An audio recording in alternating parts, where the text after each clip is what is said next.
नमस्कार दोस्तों, फिर से आपको एक नई वीडियो में आपका स्वागत है। दोस्तों आज की वीडियो में हम एक स्टैंड फैन का रिपेयरिंग करने वाले हैं। दोस्तों सबसे पहले इसका प्रॉब्लम जान लें। दोस्तों इसमें प्रॉब्लम यह है कि दोस्तों जब इसको हम लाइन देते हैं तो दोस्तों इसमें खटर खटर की आवाज़ आता है। और दोस्तों खटर खटर की आवाज़ आने के दोस्तों कई कारण हो सकते हैं। तो दोस्तों इस वीडियो में इसको हम खोलेंगे और दोस्तों अगर इसका बैरिंग खराब हुआ तो दोस्तों इसका बैरिंग चेंज करेंगे। अगर दोस्तों इसका सापट खराब हुआ तो दोस्तों इसका सापट के ऊपर हम काम करेंगे। यानी सारी जानकारी आपको इस वीडियो में मिलेगा। चलिए दोस्तों सबसे पहले इस पंखे का आपको हम चला करके दिखा देते हैं कि ये पंखा हमारा किस तरह से आवाज़ करता है। तो दोस्तों यहाँ पे हम जो वायर है इसका ये वाला वायर दोस्तों हम लगाए हुए मेन लाइन में। दोस्तों चलिए यहाँ पे हम इसको ऑन करते हैं।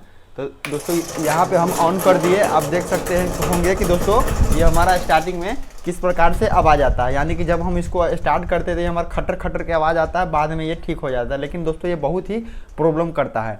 तो देख सकते हैं कि फिर से दोस्तों एक बार और हम आपको चला करके दिखा सकते हैं। देख सकते हैं कि ये किस प्रकार से हमारा पंखा ये आवाज़ करता है। तो दोस्तों इसी प्रॉब्लम को हम इस वीडियो में सोल्व करके आपको दिखाने वाले हैं। तो दोस्तों वीडियो को शुरू से लेकर अंत तक देखें और वीडियो को बिना स्किप किए हुए देखें। चलिए दोस्तों तो हम वीडियो को स्टार्ट करते हैं। दोस्तों अभी तक हमारे चैनल के आप लोग सब्सक्राइब नहीं किए हैं तो नीचे दिए हुए सब्सक्राइब बटन को सब्सक्राइब कर ले, ताकि जो भी हम वीडियो अपलोड करें उसका नोटिफिकेशन आपको मिल जाया करेगी। क्योंकि दोस्तों हमारे चैनल पर मोटर वेंडिंग, पंखा वेंडिंग और इलेक्ट्रिक से संबंधित उपकरण का रिपेयरिंग वीडियो हमारे चैनल पर अपलोड होती रहती है, जिसका नोटिफिकेशन आपको मिलती रहे। तो चलिए दोस्तों सबसे पहले यहाँ पे हम क्या करने की दोस्तों इस पंखा को हम खोलेंगे। तो दोस्तों इसको खोलने के लिए यहाँ पे इसका जाली है, इसका पंखी है और इसका ढक्कन है। दोस्तों सारा चीज़ इसका निकालेंगे और इसका जो कि रोटर होता है दोस्तों इसका हम रोटर भी निकालेंगे। तो चलिए दोस्तों इस पंखा को हम यहाँ पे खोलते हैं। दोस्तों इसको सबसे पहले हम क्या करेंगे कि दोस्तों इसको जाली खोलेंगे। दोस्तों जाली में यहाँ पर नट बोल्ट टाइट किया हुआ रहता है, लेकिन दोस्तों ये पुराना होने की वजह से दोस्तों ये पहले भी कई बार रिपेयरिंग हो चुका है। तो दोस्तों इसका नट बोल्ट इसमें नहीं टाइट किया हुआ था, सिर्फ केबल टाई से इसको टाइट किया हुआ था। तो चलिए दोस्तों अब यहाँ क्या करना है कि हमको दोस्तों इसका ब्लेड खोलना है। यानी कि जो हमारा इसमें ब्लेड लगा हुआ है दोस्तों वो हमारा लोहा वाला ब्लेड लगा हुआ है और इस ब्लेड को हम खोल लेंगे, ब्लेड के रखेंगे साइड में। अब दोस्तों इसको क्या करेंगे कि दोस्तों ये हमारा पीछे वाला कवर है, जो हमारा मोटर के कवर लगा हुआ रहता है, इस कवर को खोलेंगे। यहाँ पे दोस्तों 2 पेंच हमारा इसमें कसा हुआ है, कवर के पीछे वाला भाग पर हमारा 2 पेंच कसा हुआ है। इस कवर को दोस्तों यहाँ पे हम खोल करके बाहर निकालेंगे। अब दोस्तों यहाँ पे क्या करना है, जो हमारा कॉइल से वायर निकल के आ रहा है दोस्तों वो हमारा कैपेसिटर से कनेक्शन है और मेन लीड से कनेक्शन है। तो सभी वायर को यहाँ अच्छी तरीके से हम अलग कर लेंगे और हमको ध्यान रखना है कि कौन सा वायर किस वायर से हमारा कनेक्शन है, यानी कौन सा वायर किस से वायर से हमारा ज्वाइंट है। तो उसको हमको ध्यान में रखते हुए यहाँ पे सभी वायर को अभी खोल लेना है, क्योंकि दोस्तों हमें रोटर को बाहर निकालना है। दोस्तों रोटर निकलेगा तो निकालेंगे, नहीं तो ये ढक्कन सिर्फ हम निकालेंगे। तो चलिए दोस्तों यहाँ पे क्या करेंगे कि दोस्तों ये हमारा पीछे वाला ढक्कन है, ये हम ढक्कन में हमारा 2 पेंच यहाँ पर टाइट था, 4 पेंच टाइट रहता है लेकिन 2 ही पेंच टाइट था, तो हम दोनों पेंच यहाँ पर दोस्तों खोल लिए। तो चलिए दोस्तों इसको हम यहाँ पे अब खोल लिए। दोस्तों यही हमारा इसमें बूस लगा हुआ है, यही बूस हमारा कटा हुआ है। तो दोस्तों यहाँ पे फाइनली हमारा पंखा दोस्तों खुल चुका है। दोस्तों इसका फॉल्ट हमको पकड़ में आ गया। दोस्तों चलिए आपको भी इसका फॉल्ट आपको बता देते हैं। दोस्तों ये जो हमारा पंखा है दोस्तों इसमें जो सापट दोस्तों ये हमारा जो रोटर लगा हुआ है यहाँ पे देख सकते हैं दोस्तों, इसमें जो हमारा रोटर लगा हुआ है दोस्तों इसके आगे हमारा बैरिंग लगा हुआ है और पीछे हमारा बूस लगा हुआ है। तो ये दोस्तों इसका आगे से हमारा बिल्कुल फ्री है और दोस्तों इसका आगे से हमारा बिल्कुल भी ढक नहीं है। तो यानी कि दोस्तों इसमें जो हमारा प्रॉब्लम है वो हमारा पीछे से प्रॉब्लम है। तो दोस्तों इसका पीछे वाला ढक्कन जो यहाँ पे दोस्तों ये वाला जो हम खोले हुए दोस्तों इसमें हमारा ये वाला बूस लगा हुआ था, यानी इस प्रकार के दोस्तों बूस लगा हुआ था, इसमें यहाँ पे बूस लगा हुआ रहा था। दोस्तों ये बूस क्या हुआ है कि दोस्तों ये बूस कट गया हुआ है, यानी कि दोस्तों ये बूस हमारा ढक है। तो इस बूस को क्या करेंगे कि हम चेंज करेंगे। तो चलिए दोस्तों उसी प्रकार से दोस्तों यहाँ पे हम सेम नया बूस ले लिए हुए, यानी कि ये देख सकते हैं ये हमारा पुराना वाला बूस है और इस हाथ में यहाँ पे देख सकते हैं ये हमारा नया वाला बूस है। तो दोस्तों इसमें हम नया वाला बूस इसमें डालेंगे। तो चलिए दोस्तों बूस किस प्रकार से डाला जाता है चलिए आपको हम दिखाते हैं। चलिए दोस्तों यहाँ पे हम बूस लगाते हैं। दोस्तों इस ढक्कन में हमारा बूस लगा हुआ रहता है। तो दोस्तों यहाँ पे हम नया वाला बूस यहाँ पे दोस्तों ले लिए और इस बूस को दोस्तों हमको क्या करना है कि दोस्तों इस प्रकार से यहाँ पे लगा हुआ रहता है। तो दोस्तों ये बूस हमारा खुल गया हुआ था। तो इसमें क्या करेंगे कि दोस्तों जो हमारा यहाँ पे रुई लगा हुआ रहता है दोस्तों, तो यहाँ पर हम 2 नया रुई इसमें डालेंगे। तो इस प्रकार से दोस्तों हम 2 नया रुई ले लेंगे और दोस्तों इसके ऊपर यहाँ पर हम रुई डालेंगे। इसके ऊपर यहाँ पे दोस्तों हम रुई डालेंगे और रुई डालने के बाद दोस्तों ये एक हमारा पुराना वाला रुई है, ये रुई यहाँ पे हम डाल देंगे। और उसके बाद दोस्तों इस प्रकार के हमारा यहाँ पे नट बोल्ट पर यहाँ पे पेंच पर टाइट किया हुआ रहता है। तो चलिए दोस्तों इसको हम नट बोल्ट पर क्या करेंगे कि इसको हम यहाँ पे टाइट करेंगे। तो इसको यहाँ पे दोस्तों हम यहाँ पर टाइट करते हैं। 3 दोस्तों यहाँ पे बोल्ट दिया हुआ है, 3 नट बोल्ट पे यहाँ पे टाइट किया गया हुआ है। तो इस प्रकार से यहाँ पे दोस्तों तीनों पेज को हम बारी बारी से दोस्तों यहाँ पे हम इसको टाइट करेंगे अच्छी तरीके से।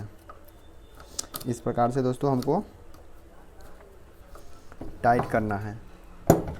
यहाँ पे 3 बोल्ट दिए हुआ है, तीनों बोल्ट के दोस्तों यहाँ पे अच्छी तरीके से दोस्तों हम टाइट कर देना है। चलिए दोस्तों यहाँ पे हम इसको टाइट कर रहे हैं। इस प्रकार से दोस्तों हमारा बूस इसमें लगता है। यहाँ पे देख सकते हैं कि दोस्तों हमारा बूस यहाँ पे लग चुका है। इसी प्रकार से दोस्तों हमारा ये बूस लगता है। अब दोस्तों इसको क्या करेंगे दोस्तों, इसको हम पंखा में फिट करेंगे, यानी कि जिस पंखा में से दोस्तों इसको हम खोले हुए थे उसी पंखा में दोस्तों ये वाला हमको पीछे से लगा के इसको फिटिंग करना है। कि दोस्तों इसी के कटने के कारण से हमारा ये पंखा खटर खटर कर रहा था। चलिए आपको फिर से ये वाला दिखा देते हैं। ये हमारा पुराना वाला बूस है जो कि कट गया हुआ था, जिसके कारण हमारा पंखा ढकर ढकर कर रहा था। अब इसमें हम नया बूस डाल दिए तो हमारा पंखा अब ठीक हो जाएगा। तो दोस्तों अब इसको क्या करेंगे, यहाँ पे इसको हम फिटिंग करेंगे। और दोस्तों यहाँ पे क्या करना है कि दोस्तों यहाँ पे हमको मोबिल ऑयल डाल देना है। थोड़ा थोड़ा दोस्तों यहाँ पे मोबिल ऑयल डाल देंगे तो बेहतर रहेगा दोस्तों, हमारा यहाँ पे सूखेगा नहीं, अच्छी तरीके से दोस्तों इसमें हमारा मोबिल ऑयल का नमी बना रहेगा। चलिए दोस्तों यहाँ पे हम मोबिल ऑयल डाल, तो दोस्तों यहाँ पे हमारा इसमें नया बूस दोस्तों डल चुका है। अब इसको क्या करना है कि दोस्तों इस पंखे में हमको फिटिंग करना है। जिस प्रकार से दोस्तों इसको हम खोले हुए थे दोस्तों इसी प्रकार से हमको यहाँ पे फिटिंग करना है। तो चलिए दोस्तों अब इसको इसमें हम फिटिंग कर देते हैं। उसके बाद दोस्तों इसका जो कॉइल से वायर निकल के आ रहा है, वायर को हम कैपेसिटर से कनेक्शन करेंगे। उसके बाद दोस्तों इसको हम चेक करेंगे कि हमारा पंखा फिर से खटर खटर तो नहीं कर रहा है। दोस्तों हमारा पंखा खटर खटर नहीं करेगा, क्योंकि दोस्तों इस पंखे का हम यहाँ पे बूस बदल दिया दोस्तों। इसका बूस कटा हुआ था, बूस कटने के कारण ये पंखा खटर खटर कर रहा था। दोस्तों कई पंखे में क्या होता है कि बूस के जगह पर दोस्तों बैरिंग यहाँ पे रहता है, तो दोस्तों बैरिंग भी ख़राब होने के कारण हमारा पंखा खटर खटर करता रहता है। लेकिन दोस्तों इसमें बूस है, इसके बूस कटने के कारण दोस्तों हमारा पंखा खटर खटर करता रहता है दोस्तों। इसीलिए दोस्तों इसका बूस चेंज कर दिए। चलिए दोस्तों अब इसको इसमें हम फिटिंग करते हैं। तो दोस्तों यहाँ पे इसको हम फिटिंग करेंगे दोस्तों। जिस प्रकार से इसको हम खोले हुए थे दोस्तों उसी प्रकार से दोस्तों यहाँ पे इसको हमको फिटिंग करना है। तो चलिए दोस्तों यहाँ पे इसको फिटिंग कर दिए। और दोस्तों इसमें से दो बोल्ट हम खोले हुए थे, दोनों बोल्ट को टाइट कर देना है। और दोस्तों जो वायर हमारा कॉइल से निकल करके आ रहा है, सभी वायर को क्या करना है दोस्तों, कैपेसिटर के साथ हमको कनेक्शन कर देना है। यानी जिस प्रकार से दोस्तों हम खोले हुए थे, जिस वायर से हमारा पहले कनेक्शन था उसी वायर से हमको कनेक्शन करके इसको कंप्लीट कर लेना है। चलिए इसको कंप्लीट कर लेते हैं। तो दोस्तों यहाँ पे हमारा पंखा फिटिंग हो चुका है। जैसे कि दोस्तों यहाँ पे देख सकते हैं, इसको हम फिटिंग कर लिए। इसका कैपेसिटर का वायर जैसे दोस्तों इसका पहले से कनेक्शन था दोस्तों उसी प्रकार से हम इसको कनेक्शन कर दिए हैं। और दोस्तों यहाँ पर पंखा हमारा फ्री चल रहा है। चलिए दोस्तों अब इसको हम लाइन में लगाकर चेक करते हैं कि दोस्तों हमारा पंखा फिर तो आवाज़ नहीं कर रहा है। दोस्तों चलिए यहाँ पे दोस्तों इसका जाली दोस्तों अभी हम नहीं कसे हुए। इसका जाली जो बाहर वाला जाली लगा हुआ रहता है, जाली को अभी हम साइड में रखे हुए हैं। और दोस्तों ये हमारा मेन वायर है जो पंखे से निकल करके आ रहा है। चलिए दोस्तों हम इसको बोर्ड में लगाते हैं और इसको हम चालू करते हैं। दोस्तों यहाँ पर हमारा बोर्ड है, यहाँ पर हम इसको बोर्ड में लगा दिए। अब इसका हम स्विच ऑन करते हैं। चलिए दोस्तों यहाँ पे हम इसका स्विच ऑन कर दिए। यहाँ पे दोस्तों आप देख सकते हैं कि हमारा पंखा बहुत ही अच्छे स्पीड में यहाँ पे चल रहा है। यानी कि आवाज़ हमारा पंखा थोड़ा भी नहीं कर रहा है, यानी कि बिल्कुल अभी स्पीड में चल रहा है, हमारा पंखा थोड़ा भी आवाज़ नहीं कर रहा है। तो दोस्तों पहले इसमें क्या होता था कि दोस्तों जब पंखा को हम स्टार्ट करते थे तो पंखा खटर खटर स्टार्टिंग में करता था, लेकिन वो प्रॉब्लम हमारा यहाँ पर गायब हो चुका है। यानी बूस बदलने पर हमारा दोस्तों ये प्रॉब्लम ख़त्म हो गया है, हमारा पंखा ठीक हो गया। दोस्तों बहुत ही आसान तरीका से दोस्तों इस वीडियो में आपको हम बताएं कि किस प्रकार से बूस बदला जाता है। तो चलिए दोस्तों वीडियो आप लोगों को कैसा लगा कमेंट करके ज़रूर बताएं। दोस्तों अभी तक चैनल को हमारे सब्सक्राइब नहीं किए हैं तो प्लीज़ आप लोग चैनल को सब्सक्राइब कर लें, ताकि दोस्तों इसी तरह के टेक्निकल वीडियो हमारे चैनल पर आते रहते हैं। सब्सक्राइब कर लेंगे तो जिसका नोटिफिकेशन आपको मिलती रहेंगे। तो चलिए दोस्तों फिर से मिलेंगे नेक्स्ट वीडियो में किसी और टॉपिक के साथ। जब तक के लिए जय हिंद, जय भारत।